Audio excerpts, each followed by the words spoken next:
महाराणा प्रताप को दी गई एक प्रतिज्ञा की वजह से दर दर भटकते हैं मेवाड़ के रहने वाले इस समुदाय के लोग। पीढ़ियां दर पीढ़ियां बीती, लेकिन नहीं बदले यह लोग। आज भी निभा रहे हैं महाराणा प्रताप को दी गई कसम।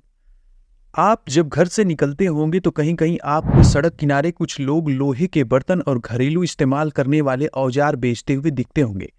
ये लोग पूरे परिवार के साथ सड़क किनारे अस्थायी तौर पर बस जाते हैं, फिर कुछ समय बाद उस जगह को छोड़कर दूसरी जगह चले जाते हैं। ज्यादातर लोगों को लगता है कि ये बंजारे हैं, लेकिन हम आपको बता दें कि ये बंजारे नहीं हैं। दरअसल ये खानाबदोश और मुश्किल हालात में फटे हाल जीवन जी रहे लोग आम नहीं, बेहद खास हैं। दरअसल इनका महाराणा प्रताप से बहुत ही करीबी संबंध रहा है। जी हाँ, गड़िया लोहार। गड़िया लोहार समुदाय को गडुलिया लोहार या सिर्फ लोहार भी कहा जाता है। पूरी कहानी बताएं तो गड़िया लोहार समुदाय के पूर्वज मेवाड़ की सेना में लोहार थे। वे मेवाड़ के महाराणा प्रताप के वंशज होने का दावा भी करते हैं। जब मेवाड़ पर मुगलों ने कब्जा कर लिया तो महाराणा प्रताप जंगल की ओर चले गए।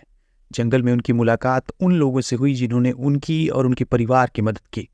गड़िया लोहार समुदाय के पूर्वजों ने परिवार के साथ जंगल में भटक रहे महाराणा प्रताप को कसम दी थी कि जब तक वह चित्तौड़गढ़ पर वापस जीत हासिल नहीं कर लेते तब तक वे कभी भी अपनी मातृभूमि नहीं लौटेंगे और ना ही कभी कहीं बसेंगे।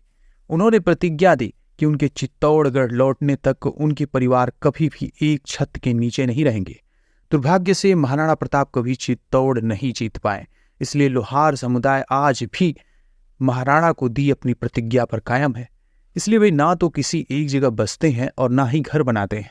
उनकी पूरी जिंदगी एक बैलगाड़ी में ही सिमटी रहती है। हालांकि अब बैलगाड़ी की जगह नए वाहनों ने ले ली। गाड़िया लोहार राजस्थान और उत्तर प्रदेश का खानाबदोश समुदाय है। ये मध्य प्रदेश के मालवा क्षेत्र में भी पाए जाते हैं। ये लोहे के बर्तन और घरों में इस्तेमाल होने वाले औजार बनाकर गुजर बसर करते हैं। इनके अलावा ये समुदाय कृषि और बागवानी में इस्तेमाल होने वाले छोटे औजार भी बनाते हैं। ये ईरान, पाकिस्तान और भारत के लोहार वंश से अलग समुदाय होता है। गड़िया लोहार समुदाय के पूर्वज महाराणा प्रताप की सेना में शामिल थे। उनकी सेना के लिए घातक हथियार बनाते थे। इस समुदाय ने महाराणा प्रताप के किला छोड़ने के बाद ही चित्तौड़गढ़ छोड़ दिया था। तब से देश के अलग अलग हिस्सों में भटक रहे हैं। इस समुदाय को कोई सरकारी सुविधा नहीं मिल पाती है। यही नहीं, जरूरी कागजात नहीं होने के कारण उनके बच्चों को स्कूल में दाखिला भी नहीं मिल पाता है। हालांकि अब समुदाय के कुछ लोगों ने अपने बच्चों की पढ़ाई लिखाई पर भी ध्यान देना शुरू कर दिया है। देश में आधुनिक मशीनें आने के बाद से लोग उनके औजारों को कम ही खरीदते हैं। ऐसे में कबीले के सदस्यों को 2 वक्त की रोटी के लिए लोहा, प्लास्टिक बिनकर और मेहनत मजदूरी तक करनी पड़ रही है।